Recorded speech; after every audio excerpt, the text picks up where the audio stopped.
following program was provided by an independent producer solely responsible for its content. The opinions expressed do not necessarily represent the views of this station, its staff, board of directors, or underwriters. Hi, this is a very special show. We have on today's show hiker and journalist and writer Dan Szczesny. And but however, at the beginning of the show, we have a co-host, and her name is Janice Cosby. And she was so psyched to ask Dan questions. She came on this show as opposed to next week's show. Well, she'll be on next week's show, too, for a visual artist. So she says, I got to come on because I got these questions. I go, fine, awesome. So I want to read you a bio on Janice Cosby. And her bio is very interesting and very expansive in its reach. Janice Cosby, a New England multi-disciplined award-winning artist, is a resident of New Hampshire. She is a retired art educator and teaches private lessons from her studio, check this name out now, called the Sunset Hill Studio. Wouldn't you want to go to a place called Sunset Hill? It's an awesome name. It's a beautiful place, and especially at sunrise or sunset. It's gorgeous. Janice received her degree from the University of Nebraska. She has shown a passion for the arts all her life, and I can attest to that. From stone cutting to photography and from painting to puppetry. She was with the Boston Guild there for a while. All are passionate outlets for her creativity. Janice paints using glowing hues through acrylics, watercolors, and mixed media. She also works in wire sculpture and design jewelry. And the design jewelry especially is linked to the rainforest. And she was green before green was green. Thank you, Monty. Like her varied artistic background, she has lived in places as diverse as, check this out, San Francisco, New Mexico, Oklahoma, Illinois, Texas, Hawaii, and Nebraska. Living in Japan led to creating beautiful origami paper sculptures and 3D paintings. In fact, she also climbed Mount Fuji, which is the connection to as a child, Dan's hiking. An 11-year-old. Cosby was founder and director of Gallery 1 at the Mill House, a 5,000 square foot art gallery in Nashua. And she's also been the 3-term president of the Nashua Area Artists Association, and we just call it NAAA in the area. 3 times chairperson of the Greeley Park Art Show. That's a big job. That's coming up. 60th, their 60th annual, yes. Currently, Janice is affiliated with the Nashua International Sculptural Symposium. Nashua is the first and only city, now check this out. Nashua is the first and only city in America sponsoring sculptors to come from around the world to create beautiful large sculptures, which are then gifted to the city. She's also a sponsor of 2 large granite sculptures, Moon Shadow, which is a nice little place in front of the National Public Library. And that's by, if I hope I say this right, maybe I should let you say her name, Janice. Mai Thu Van, okay, from Vietnam. That's 2008, installed at the National Public Library on the front lawn. And then the second one she helped to sponsor is Turtle Island, and that's by Tom Huff, a Native American sculptor from Syracuse, New York, 2012, installed at the Bicentennial Park overlooking the Nashua River. Wow, what a bio. Interesting stuff. Interesting stuff. Okay, so now we're going to, I'm going to read another interesting bio, which is on Dan Szczesny. Is it Szczesny? Szczesny. You were close. Excuse me. That's all right. And Janice and I have been associated with Dan in the past in relation to the Hippo Press and some other things, and we're learning a lot more about him as every day goes by here. Dan is the associate publisher of the Hippo, New Hampshire's largest weekly newspaper. Wow. Yes. That's something. And it's a great one. Yeah, it's fun. It's a great... and And they also have another one, I believe, going to the Seacoast area, Yeah, if I'm we not have mistaken. a summer only Seacoast paper for 4 months. Oh. It's called Seacoast Hippo. Oh, fantastic. So what area is that going to cover? The Seacoast, right? Oh gosh, yeah, Kittery and Hampton. It's like from Newburyport to Algonquin. Wow, Kittery, that's a large too. swath. It's a big All right. swath. Got to get Algonquin in. Algonquin's happening. And of course, they're based in Manchester. It's so funny how you hear Algonquin. Like I hear it in so many. It just one It's of a those. great place. Yeah, it's a cool little hangout. He came to the Granite State via a number of news departments from Buffalo to Philadelphia to New Jersey. An avid New England hiker, as we'll hear and see, and member of the Appalachian Mountain Club's White Mountains 4,000 Footer Club. Don't forget that, 4,000 Footer Club, because that will come in later. Dan was married. This just sounds so romantic. He still is. This is well, Dan is married. Yes. Yeah. Well, Dan was married atop Mount, so you have to word that. Dan, let's get into our journalism now. Dan was married atop Mount Lafayette. He also traveled to Nepal. Yes. Oh, wonderful! And trekked to Everest Base Camp. Wonderful. Excerpts from his travel log of the journey, the Nepal Chronicles, which I highly recommend you read. There's some interesting, it's just very interesting. Yeah. Can be found online at Nepal Chronicles WordPress. Okay, the ongoing adventures of Buffalo and Tough Cookie can be found, and we'll give this, the contact information we'll read. Dan currently lives in Manchester with his wife. Now, hopefully I'll get this right. Go ahead, give it a try. Menakshi. Menakshi. Now I know her as Mena. Mina. Mina. Yes, everyone knows there's Mina, but her full name is I'll Menakshi. get this right. Now, we have an update. Dan's books are all sold out on Amazon. That's terrific. Well, it's good. Technically, you can still order them through my publisher via Amazon. Okay. And the name of the publisher is? Bondcliff Books out of Littleton. Bondcliff Books. So it's like James Bond on a cliff. Yes. Bondcliff Yes. Books. Okay. And you can go to Amazon and you can click on, there says one new for sale, and that's actually my publisher who's selling them through Amazon. Oh, so when you see one new or two new, they're just cranking them out. It's just a supplier, yeah. Oh. Or you can simply go to bondcliffbooks.com and buy them straight from him. Oh, okay. So you can try. And they're either available or. in pretty much all the indie and local bookstores in the state. Oh, really? Oh, okay. Well, that's a good connection. So all your Indian stores that would sell Indian food. Indie Indie bookstores, food. independent bookstores. Oh, I'm sorry. Although actually, that's not a bad idea. Yes. Thank you for the idea. I think I'll make a list of that, and maybe Yeah. I could do that. Well, Nepal is close to China, so hey, Yeah. I'll open your market for you. It's a little bigger market, about 1 billion people. Okay, so Dan, I'd like to just go back to your bio and Sure. just, I've always wanted to know, I think I know what an associate publisher does at Hippo, but I don't really know exactly, what does an associate publisher do? Well, first of all, thank you for having me, Monty. Thank you. It's a pleasure. It's been so long since actually we talk a lot online and on Facebook. It's been a while since we've actually seen each other. Working our fingerprints off. Yes, thank you.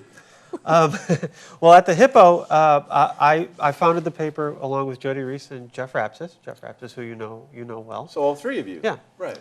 And basically everything from ads to washing the dishes to cleaning the windows to taking the garbage out. Currently, for this book, I went on sabbatical for the better part of last year and still am to do touring for it. I'm still involved with the management of the paper, but I don't have any day-to-day responsibilities. Okay. While I'm focusing on this new career. Wow. Well, more power to you. Yeah.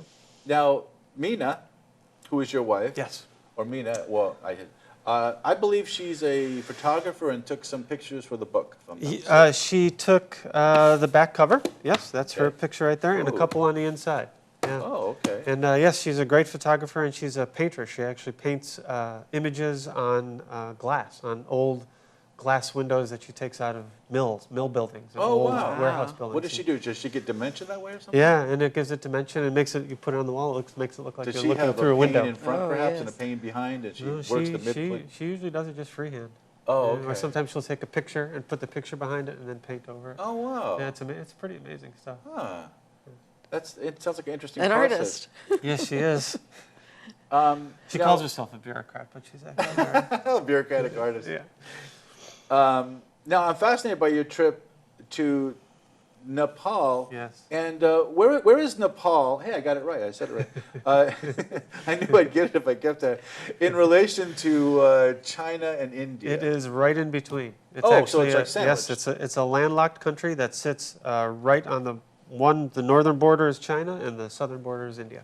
Right. Now, I don't want to get too much into politics, but it does kind of play because you got like one of the two largest countries on the planet, you know, kind of sandwiching this little area. So what are the politics like? I mean, can one hike there all the time, or does China shut off their side? And Well, I heard there was something about China shutting off their side. The China border is the Himalayas. oh, the It's Himalayas. the Himalayan right. range, including Everest. So one side of Mount Everest And that's the is one that China, they shut off. So and one nicely. side of Mount Everest is Nepal. Right. So you can climb from both sides. You need Oh. permits from both sides. Oh, okay.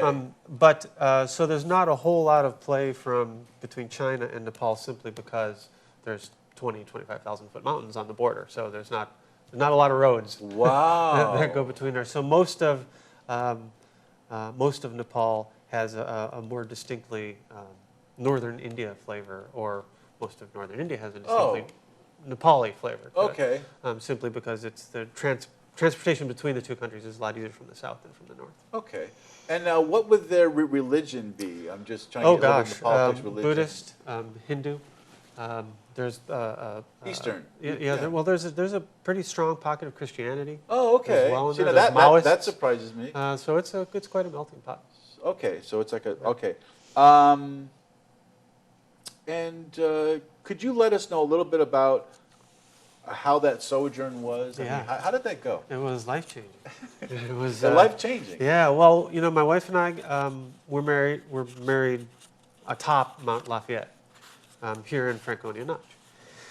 And her family, she's originally from Nepal. She came over when she was 13 to Chicago, and her parents and some family are in Chicago now, but a large portion of her family, her grandparents, are still in Nepal or in northern India.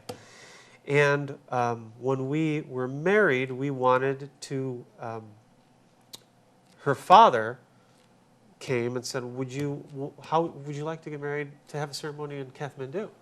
You know, to come and we'll invite all the family and we'll have a ceremony there. Wow.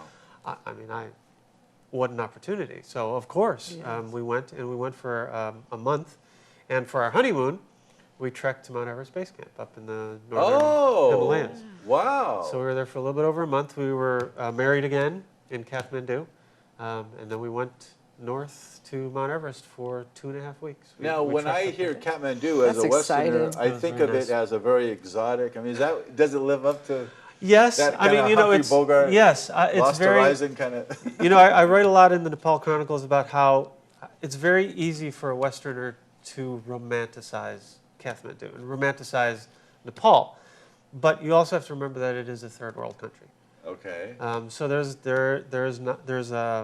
has a lot of third world problems. To me, it was amazing. It was I was treated like a prince. Thank you to my in-laws, who I love dearly, and it was a wonderful ceremony. And I adore Kathmandu. I love the city. I love the energy of the city. But it is a third world city. So things work differently in Kathmandu than they work here. There's along with the energy comes a lot of pollution and a lot of poverty-like issues. Although I wouldn't go so far as to say that Nepal is it's an agricultural society. Okay. But Kathmandu is expanding beyond what its infrastructure is able to maintain. So one of the things that took me the longest to get used to was just the traffic. It's unbelievable. Imagine any city, imagine Manchester, and overnight they eliminate all traffic stop signs and laws. And that's what traffic is like in Kathmandu, and it works. And, But it's not all cars, right? It's, I no, imagine it's oh my bikes. gosh, it's bikes, it's motorcycles, it's these things called tuk-tuks, which are the Like little a taxis. rickshaw? Yeah, there's rickshaws. Oh, so they pull like those. And they have these little motorized, they're like three-wheeled. They're called tuk-tuks. These three-wheeled taxi services Oh, things. okay. And the streets are full of cows and chickens, and there's And they're temples. walking across the Yeah, roads, and everybody's trying to get across. Across the road. Everyone has access to the road It's a at the free-for-all. same time. And How as do you get anywhere? well, it works. The city works, and I think it's sort of a collective mentality. Once, if you learn after a while to read the traffic and to get across the street, and Okay. there's constant horns and there's constant movement, and the few signals and lights that come to an intersection, there's 150 motorcycles, and they all start at the same time, and it's once you get over the shock, it's and you learn to move to the beat of this city. It's quite exhilarating. It's exciting, and it's a beautiful place, and the people are so kind, and the food is so amazing. And it was I want to go back very, very much. And What kind of food do they have? oh well, they have a lot of it is vegetarian. Okay. But they when we were there over the holiday called Szczesny, which is their sort of high holiday, so there's a lot of goats. Goats. They eat goat. Oh, okay. There's a lot of curries. They have these delicious dumplings called momos, M-O-M-O-S, momos, Yeah, momos. which are sort of Chinese dumplings or ravioli or pierogi, Polish Oh, pierogi, okay. that type of thing. And they have little momo stands and roasted nut stands on the streets. And it's just, in the book I write a lot about the sights and the smells and how overpowering at first it can be. When I arrived in Nepal, we arrived in the middle of the night. So That must have been disorienting. it was, but it was just, a road is a road in the middle of the Yeah. night, So the next morning, we had to get up early. One of the first things we wanted to do was get our hiking permits to go trekking. Oh, right. And we walked up the street from our hotel, and Mina went in to get the permit, and I waited, just enjoying the sights of the street and the sounds. And as the traffic increased and the sound increased and the craziness increased, it's very disorienting. But after a while, it was really beautiful. It's a beautiful city, and it's an ancient city with temples and architecture that is hundreds and hundreds of years old, and buildings that are 1,000 years and were built 1,000 years ago, and then built upon 900 years ago, and then rebuilt and then rebuilt and then rebuilt. So you have these amazing structures that are a variety of architectural designs, and just the energy of the city is. I would. Any Westerner should experience it. Wow. It was a beautiful place. And it was a beautiful trek, and I was treated very, very well, and the trek itself was amazing as well. Yeah, it sounds like you had a lot of Sounds good exciting. times. It was exciting, and it was beautiful. It was really nice, and I was really proud to be part of it and to be able to write about it, and just to see, to see the moon rising over Mount Everest at the end of our Oh, trek yes. was something that you don't. Now that sounds romantic. well, it's romantic in retrospect. It's romantic when we read about it, but at the time it was minus 30 degrees. And, Oh. and just those and little creature and comforts. 18,000 feet, and Okay. no amount of my Gore-Tex gloves or boots for keeping us warm. So, but Nepal is like that. It's You can reflect. yeah, it's a Oxygen land. backpacks. It's a land of great beauty and great suffering and sometimes at the same time. Almost sounds like a Buddhist, little quote or something. Yeah. I had a question about your being an author. Yes. Okay, when you took these fantastic hikes up the 52 with a view in New Hampshire, then they're all under 3,000, almost, some of them are almost 3,000. Yep. So they're, how did you do all that writing? I mean, I would have had to have a tape recorder. Well, part of how this book came about was when Janelle and I started hiking, we didn't have a book in mind. There was no book. We were hiking for the love of it and because it was something that I was mentoring and teaching her about, and she had a passion for it, so we simply were hiking. And at the time, I kept a personal hiking blog called EKP Adventures, named after Expedition Kalapathar, which is the mountain we climbed in Nepal. But that's a whole different story. So, but just for my own writing and to keep a record for her, I was writing about each of our hikes and just some information and So did you how do she was that doing back? and so forth. Did you do that along the way? Yeah, no, what I did, I tend, well, first of all, I take a notebook with me when I can.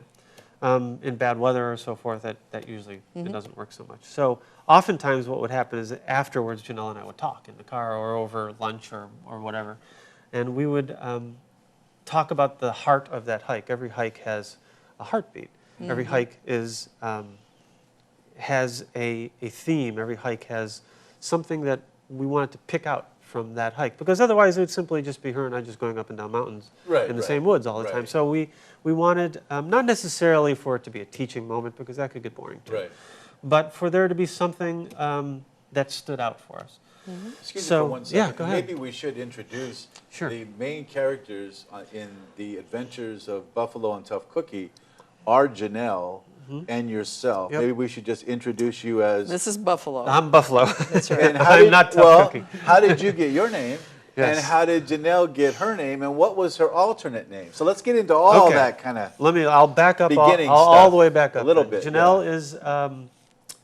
is, her and I started hiking when she was 9. And when my wife and I came back from Nepal, from Mount Everest in the fall of 2010, we were, we had a lot of hikes behind us. We had the Grand Canyon behind us and Centennial Trail in South Dakota behind us. And we were, like most sort of long-term hikers, we were looking for our next great adventure. Oh, yeah. And what we didn't realize is that our next great adventure was living next door to us in the form of two 9-year-old twins named Aaron and Janelle. But you never really know. You never really predict something like that.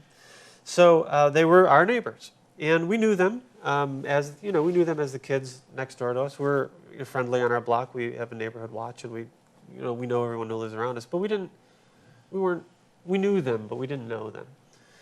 And in the spring of 2011, two things happened at once. The kids were living with their grandparents as opposed to their parents. And two things happened at once. The kid's grandfather passed away. And Mina lost her job with the city of Manchester at the time. So our two families sort of came together to give each other support and help us through some hard times. And I began coming home from work with an overnight family, literally an overnight family. What we say in the book is that the twins adopted us, and we let them. And so we didn't know what to do with the two 9-year-olds, so we just did what we always do, which was we hiked. And so we started taking them with us. There you go. And in the summer of 2011, we took the twins and my niece and nephew for a camping trip up to the White Mountains. And we hiked a very small peak near Cannon Mountain called Bald Peak. It's maybe 1.5 miles, open views on the top. It's a good family hike, good for kids. And we had, 4 kids And excuse between... me, but that's where I understand that's where it started. Yes, and that is exactly where it started. And it was 4 kids between the age of 7 and 10 with me and my wife. And the hike went well, and the kids liked it. And afterwards, Janelle came to me and said, I enjoyed that. I want to do that again. And I said, of course. We'll coordinate with my niece and nephew, and we'll talk to my wife, and we'll plan a date. And she said, no, you can just take me. So it's like, please, can I not sit in front of the computer all day and play all this stuff and do all this groovy? I want to go climb a mountain. Something caught fire. Wow. So her and I started hiking, and I had no idea. I didn't know how to do this. I had never hiked alone with a child before. I'd read about other families and other fellow hikers and friends of mine who have, but I had never done it myself. So we started slowly. We started hiking in city parks, and we did the Unkanunuks, the small mountains up in Goffstown. Wait. I have to ask you, where is the Unkanunuks? I can't. In Goffstown. Sounds like it's from the east. It is not even in the New Unkanunuks. Hampshire. Yeah, it's right Sounds up in, Indian. it is Indian. Yeah, it's right up in Goffstown. Wow, right okay. off of. It's right outside of town. Actually, it's a double peak. If you look west, at pretty much anywhere in Manchester, you can see the 2 hills, and one has a whole bunch of power lines on them, a whole bunch of towers. Okay. Those are the Unkanunuks. Can you? And they're about 1,000 feet. That's the Unkanunas. Unkanunuks. Unkanunuks. Yeah. Okay. So we did that. We did Pakmanadnak, which is a small mountain in the south, and she just kept getting stronger and stronger and more interested and more interested. And she never asked, "Are we there yet?" You know, she never Wow. asked. She never That's said, highly unusual. "Yes." She never And said, another "I'm thing tired was and I want to go home." she never complained. And she never complained. I mean, how does a 9-year-old on 52 different hikes in a year's time not complain? I mean, it's just, she just must have loved this. She did. She loved it very, and we continue to hike. And one of the stories, I think you and I were talking about this earlier. One of the questions that I'm often asked is, how did you manage to drag a 10-year-old kid up 52 mountains? And the answer is, I didn't, because I couldn't. You can drag a child up one mountain, and only one mountain. But to do 52, there has to be something inside of them that makes them love it and makes them want to do it. Oh, yes. And I just saw, and after the first few hikes, when we finally started climbing the 52, I saw myself as a facilitator, you know, a little more than a taxi ride. What do you for- think for her. what do you think that Tough Cookie connected with? That kept her. Empowerment. It's empowering to be able to, especially when you're that age, and when you come from a tough background, and you have a tough childhood. And she and just you're- had a loss. And you're dealing with a lot of loss. Wow. I think you're looking for something to hold on to, Some something to call your own, achievement. Yeah. something achievement, something to empower you, you know, as a little person, you know, that says that I have, you know, something inside of me that I can do this. And she grabbed it, and you know, she ran with it, and I just kept up. That was my job, was just to keep up with her, because she is a strong kid. And so, in fact, the 52 with a View is a mountain list created by a group of sandwich hikers, senior hikers. It was designed specifically. Excuse me, what is their name? Senior citizens. They're called the Over the Hill Hikers. They're called the Over the Hill Hikers. And they built this list they that built is this not list over, that that is- is not for over the hill hikers. No, they are some of You the. said some of those were hard for you. Yes, those are some of the toughest over the hill seniors that you are bound to You meet. ever meet. And Only in New Hampshire. and so- yeah, and you know, we hiked a couple of mountains. We hiked Mount Kearsarge, and then we hiked a mountain called Welsh Stick, and then we did Monadnock. And everyone knows Monadnock. And by the time we finished with Monadnock, her and I were in the car. And my original goal was to get her to the point of where she could climb a 4,000-foot mountain, because the 4,000-foot mountain is kind of the gold standard of mountains in New Hampshire. Okay. But she put the kibosh on that too, because as soon as after Monadnock, we had a conversation about lists. There's a lot of mountain lists in the state. There's winter lists and 4,000 footers, and there's a trail right list, and there's all sorts of lists. And I mentioned to her, you know, I said, Janelle, it occurred to me that this is our third 52 with a View peak. We just climbed our third mountain on this list. And she said, well, why don't we just climb that list then? So I said, okay. Climb the list All of right. doing one mountain a week, 52 weeks out of the year. Yeah, and we decided to do it in 1 year's time. Wow. Because we wanted to set a goal for ourselves, and she's a very goal-oriented kid, and I knew, and I think somehow she knew too, that if we just casually did it, we'd probably never finish. Okay. But we just simply set out to do it as a list, but as I write in the book, because we just enjoyed being with each other, and this was a way for us to bond and to get to know each other, and to become friends. And it was a way for us to, you know, to go north all the time and to be in nature. Yeah, I do want to say that there are really some beautiful photographs in this book. There's actually a lot of photography in it.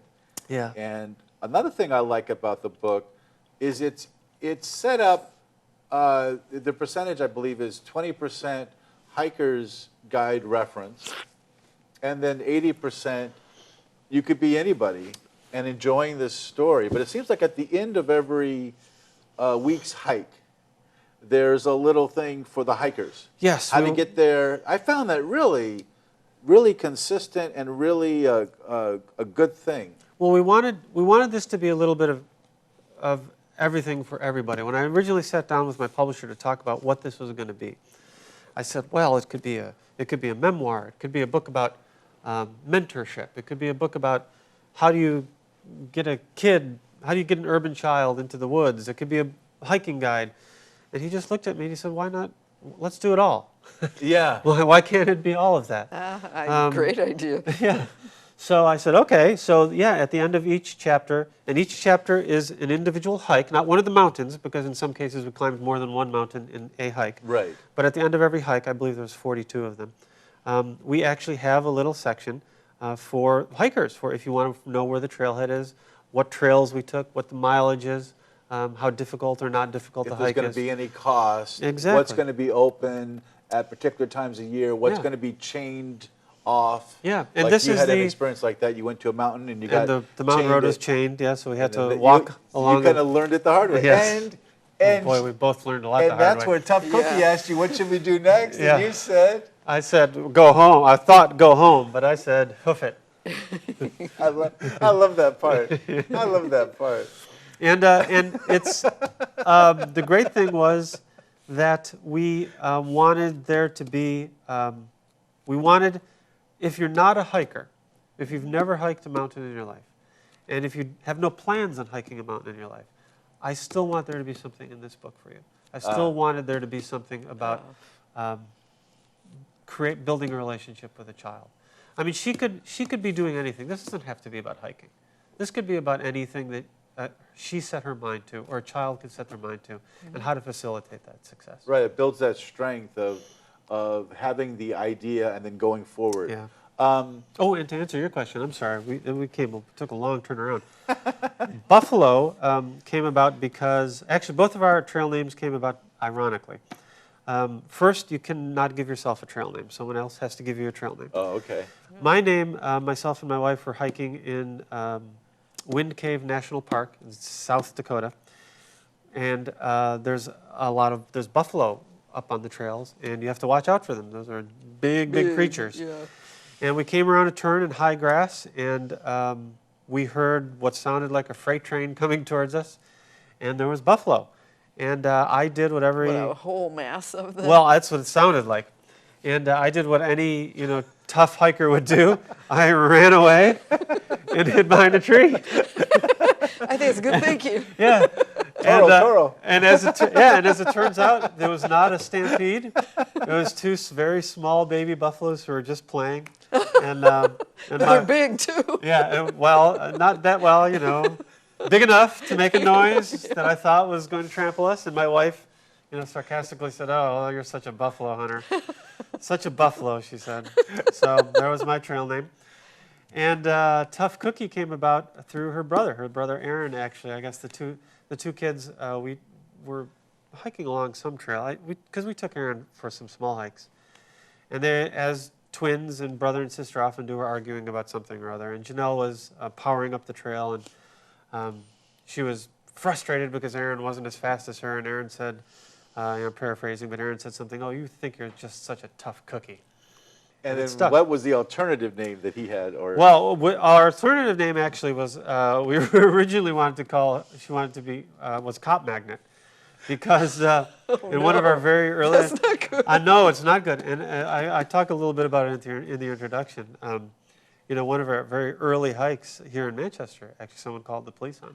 oh, okay. Yeah, and Well, a dad and the Well, daughter out for a hike? the call-in was an older man with a young girl in the woods. Oh, Yeah. Believe it or not. A So that's the 9-year-old. kind of world we But live in. what I like in the book, what I like is when you say, and I'm glad that person cared enough Yeah. to call. That's the whole beauty Yeah. of that. I wanted to get to another question where she had, it's how a city girl would see a hike. She was having a hard time differentiating the forest. If you could kind of explain that, because as a city person myself, when one gets into environments that country folks are more adept at, they don't really understand what goes through a city mentality. Yeah, she had never, she'd never been in the woods. She'd never hiked before. She's an urban kid. She plays, we live on the west side of Manchester, and for most of her life, she's experienced concrete, Not that there's anything wrong with that. Right. But she, many of the trails, all of these trails that we've hiked are very clearly marked. They're blazed in some cases with cairns with little rock piles or signs of paint on the trees. And to me, who's been doing this for 20 years, during the hike that you're referring to, that up Mount Kearsarge, the trail, it was a superhighway. As far as I was concerned, there was very clearly a trail versus woods or forest. But she didn't know how to process that. She had no idea what a trail is. So, I often let her lead, in part because if she's going up, I figure if she slips, I have a better chance of catching her than if she's behind me. So she stopped and she simply said, I don't know where to go. And to me, it seemed like a sidewalk. It was like an escalator. The trail was so clear, but she didn't know what a blaze was, or what a splotch of paint meant, Almost or what open rocks meant versus brush. Right. So we sat down right in the middle of the trail, and my first lesson with her was, this is what a trail is. This is what a blaze on the side of a tree means. And this is how they're carved and how to approach climbing up a mountain. So it was, you take a lot for granted. And I had to back up a lot when we were doing this and start from very, not even from a basic level of approaching the outdoors, but from a level of someone who's never been outdoors or never been to the natural world. Another thing you mentioned is how you were kind of forced, because of her pace, you were kind of forced to slow some things down, and in a way that kind of enabled you to see another beauty that you were perhaps just whizzing by. Yeah, I call it a micro hiking. And I could read a small passage if you're, Sure, interested in it, please. because I know you mentioned micro hiking, and it's if you don't mind. Oh, I don't mind. This is actually a small hike that we did up a mountain called Black Mountain in Jackson, and this is exactly what you're talking about. I learned, Janelle and I made a promise to each other very early on in this quest, and that was that the summit was not the most important thing. That every mushroom and every tree and every rock and every piece of exploration that her or I wanted to do was as important as reaching the summit.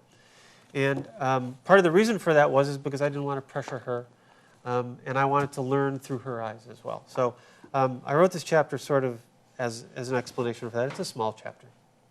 This is called Everything. We take our time today. A low mist hangs over Black Mountain, cool but not cold. It won't rain on this hike, but the air is thick and drowsy. We begin in our rain gear, but peel it off and decide to just hike through the warm damp. The quiet forest speaks volumes today, and we slowly make our way up a wide, overgrown ski trail. The girl and I say little. The Black Mountain Trail provides a short hike to the cabin at the top of Jackson, but we have no expectations of views, so are free to be slow, to hike without expectations, to simply be with each other, as there is nothing else to engage us, or so we think. About halfway up the mountain, we come to a split in the trail, like a green meridian, a small forest in the middle of the trail. Janelle walks right into it. Can we take a break here? Sure. I sit on a rock next to her and watch her dig around in the soil. Then she holds her hand out to me. On her pinky rests a tiny, pin-sized speck of leaf. What's that? I ask. That's the hiker, she says. Watch. She bends over and places the speck hiker under a 6-inch spruce seedling in the middle of the trail. I sometimes like to think that there's a tiny forest, she says. The hiker is walking through it like we are. The little spruce becomes an enormous tree. A pebble becomes a giant boulder. Twigs and grass and other flecks are all part of the mini forest landscape. A forest inside a forest, I say, and she nods happily. I watch her play inside her tiny forest for a while, considering the depth of this innocent display. Hiking with Janelle has turned me inward. It first forced me to look more closely at the miniature of the forest, but in time that closer examination has become expansive, comfortable, and infinite. A forest inside a forest. Endless forests within the greater landscape. The natural world expanding exponentially even as our place in it becomes smaller. We are hiking on a micro level, just as we live as tiny specks within the greater universe, dust motes, blinks of an eye. How present of her then, how engaged. Her inadvertent Buddhist moment of waking life is a child's normal state of being, a fleeting second away from her troubles of the past and of the future. We are together, in nature of our own making, now fully alive. We are free here in this forest, our forest, together in the face of the endless and impossible everything. See, she asks, and there is no end to the depth and expanse of her question. I do. Oh, Wow. I love that part. So I'm going to take that one off. I wanted to hear that one.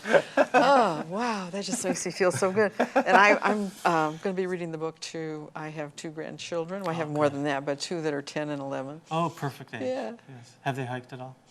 Well, Cog Railway. Oh, okay. No, that's Partially great. The up Cog is Mount great. Washington. Temple. They're just small hikes. Yeah. But they love That's it. where it They love starts. to be outdoors. Yeah. Definitely. Oh, you do your details and just the descriptions, and it's very exciting. I didn't want to quit the book. I had to sleep, so I read it in three days. Not being able to sleep. Yes, yes. I read it in 3 days, and I'm fascinated by everything that you described, that she saw, that you saw, and it made me want to go to every one of the 52 with a view.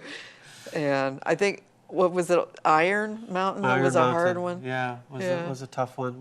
It's Iron Mountain is a small mountain in Jackson, New Hampshire, that has a not great history. There used to be iron mining that went on the mountain. That's why it was called Iron Mountain. And the scars of those mines are still on the mountain. There's mine shafts and the iron shavings are still there, and it's a hard place to be because the environmental scarring is so fresh. And the trail itself is, I don't believe it's part of the White Mountain National Forest, so the trail is actually very eroded, and it's full of roots and rocks, and it's a short trail, but it's a very, very hard trail. And it was a hot day when we were there. So that was, if you ask her, that's her least favorite of the 52. Yes, I remember that. It smells like iron ore at Wow. the summit. Wow. That's got to be tough Yeah. to see what man's done in that little area there. Yeah. So did you encounter other hikers a lot of the times on trails, or were you Yes. alone on the mountain ever? No, we actually kept track of that. It's funny that you should mention that. There was only 2 of the 52 that we never saw another soul on the mountain. The rest of the time, we did see people here and there, some more than others. Monadnock, there was hundreds of people. Shikora, there was Isn't quite a that the few. most climbed? Yeah, next to Mount mountain? Fuji, apparently. Yes. Yeah, yeah.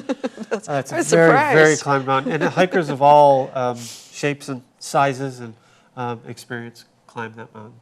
But there was some that, there was only 1 or 2 locals. Up in the Nash Stream Forest, there's a mountain called Sugarloaf that we climbed with my wife, and we only saw 1 other person, and a few others like that were, the beauty of this list is that in pursuing it, you travel all over the state, not just in the White Mountains National Forest. You go to the Connecticut Valley and all the way up to Pittsburgh for Mount Megalloway, and Monadnock is down south, and the mountains are all over in state parks, on private land, and reservations. So her and I really got to see the state too, and experience New Hampshire in a way that we wouldn't if we were, say, just pursuing the 4,000 footers or staying in just the White Mountain area. Now, you mentioned the 4,000 footer. Can you mention what's a little bit involved in that? Because there is an X amount of mountains I believe you have to climb. There's 48 mountains in New Hampshire that are over 4,000 feet high. And that includes like Mount Washington, the presidentials, and a bunch of others. Almost all, I believe all of them are in the White Mountain National Forest.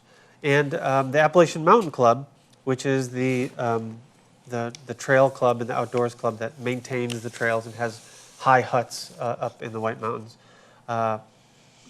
has a club called the 4,000 Footer Club. And if you climb all 48 of the 4,000 footers, there's a little form you fill out, you get a certificate and a little patch for it. And Now, are they all in the Appalachian, in the White Mountain? Yes, yeah. Okay. I think all someone's probably going to correct me, but I believe all the 4,000 footers are actually in the White Mountain National Forest. Yeah. Oh. So that's the 52 with the view is designed as a supplement for the 4,000 footers to create 100 total. Okay. So it makes it one complete. Yep. Yeah. Do you think that children in general are going to have a harder time getting started, like getting the right clothes, getting the right, I assume, did she hike in hiking boots? Yeah, or- it was very hard. She, from the time that she began hiking to the time that we finished the final 52er, her foot size went from a 5 to a 6.5. Ooh.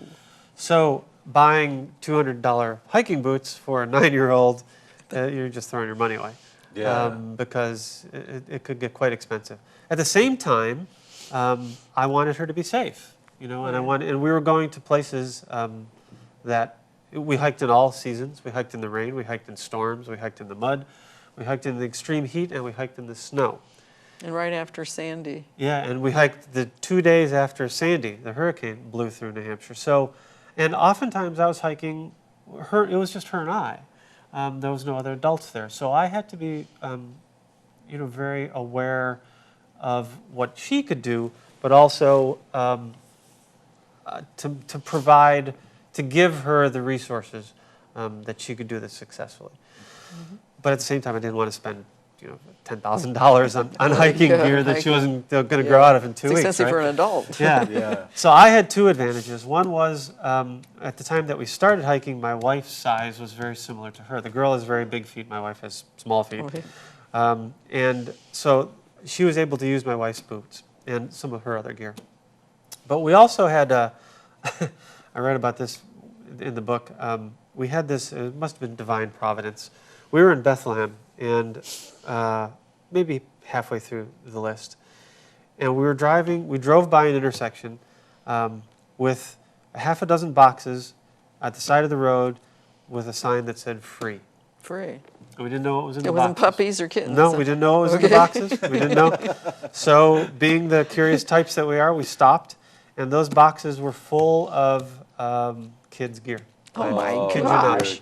Kidding. Including boots and shoes that fit her. What a treasure Wow. Fleece and gloves, and it was as though And that's where she got a lot that's of where she her. got most of her gear. And it was an That's important lesson terrific. for us that the boots that we found a pair of Faded Glory trail boots in this box that fit her perfectly, to a T, as though they were made for her feet. And she wore those boots for the entire rest of our journey, through the winter, through the mud, the whole thing. And as She it turns didn't out, grow them. no. And Oh, as it that's turns good. out, these boots were Walmart brand. Wow. So the lesson is, you do not need brand. You need something that fits That's right. To be comfortable. to be comfortable. When And if did you you're- see a change in her for making, I mean, you helped her make decisions, but and when she could start making her own decisions, as she was the one ahead on the trail? Yeah, well, probably halfway or halfway through the journey or so forth. What I wanted to do, I didn't want, like I said, I didn't want to drag her. I didn't want her. I wanted her to feel like she was. This had to be a learning ultimately experience. I mean, you can never say to a 9-year-old, "I'm going to teach you something right Oh, now." no. That doesn't work. That doesn't work, right? But if you give her the ability to make decisions on her own and see through with those decisions, as long as you're not in danger, and as long as she doesn't decide to walk off the side of a cliff, let her make mistakes. It's okay, I mean, there were times when she was leading where I let her take a wrong turn because I knew where we were, and the weather was fine, and the trail was fine, and we were strong. So she didn't follow the trail exactly. Yeah, she didn't follow the trail exactly, or she'd wander off, or she'd take a wrong turn or something, and you'd be surprised. Most often than not, she'd get it on her own. Sometimes it took a while. Back onto the trail. And we would have to back up, but I wanted her to, make those decisions on her own. Even with the gear, based on a certain type of weather. Okay, it's starting to sprinkle, or we have to walk through some mud, or we're getting up to tree line. I need you to gear up for that.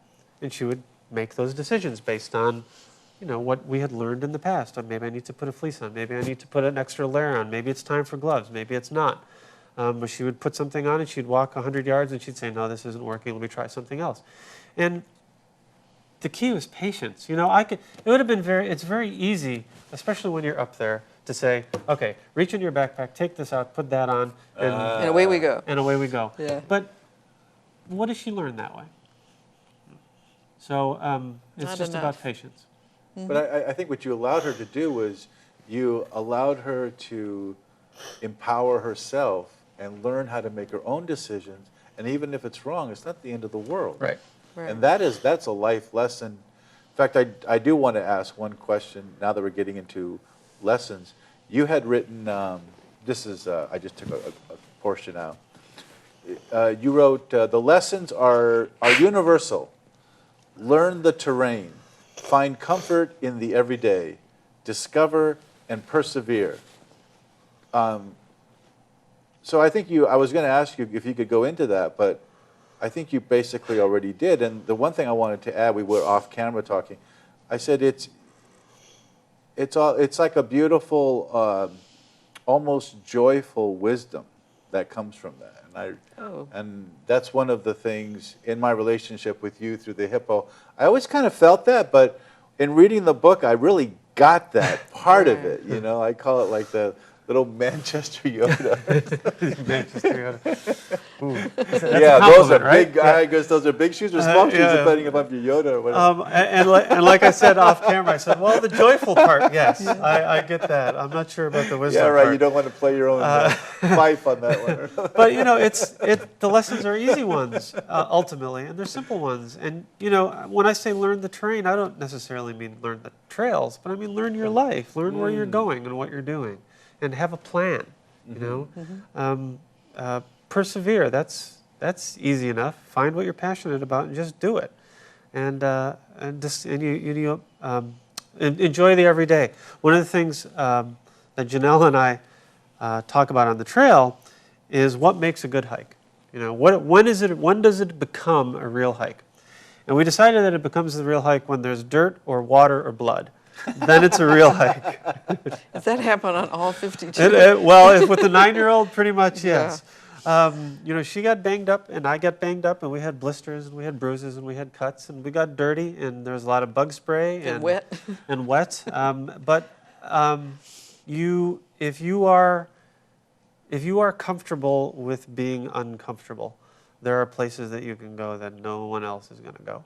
Okay, Dan, I want to thank you so much. You've been an awesome guest. Thank We you. do need to wrap things up. All righty. We went We were in not a going to great. talk all day. I'd love to make this a 8-parter, but I really want to thank you You're welcome. for coming on, Thank you for Janice, having me. and I want to thank you for being such a wonderful you're welcome. co-host Thank you, you. Janice. and starting a little different format. Dan, could you give your contact information? Sure. We have a website for the book called 52 with a View. Hold that up. It's I think that's beautiful. This is the cover, by the way. Design is by an artist, a local artist called by the name of Peter Noonan. I know You're probably him. very familiar with Yeah, Peter. yes. And he took the picture and he did the design for us. So he did a great job. It's 52withtheview.com. 52 with a view, all one word, .com. You can also reach me at danczesny.com. And we have a Facebook page called The Adventures of Buffalo and Tough Cookie. And if you want the book, you could always go through, don't forget, James Bond is on a cliff, Bond Cliff. And then I just want to mention, here at Monty Whitfield's art show, we are looking for international, national, regional, and emerging artists. Our high bar is quality. We do demand that. We're looking for poets, filmmakers, stage folks, pottery artists, jewelers, writers, of course. And the list goes on to fulfill the full definition of art. What is art? It's not just visual art, that's what I do.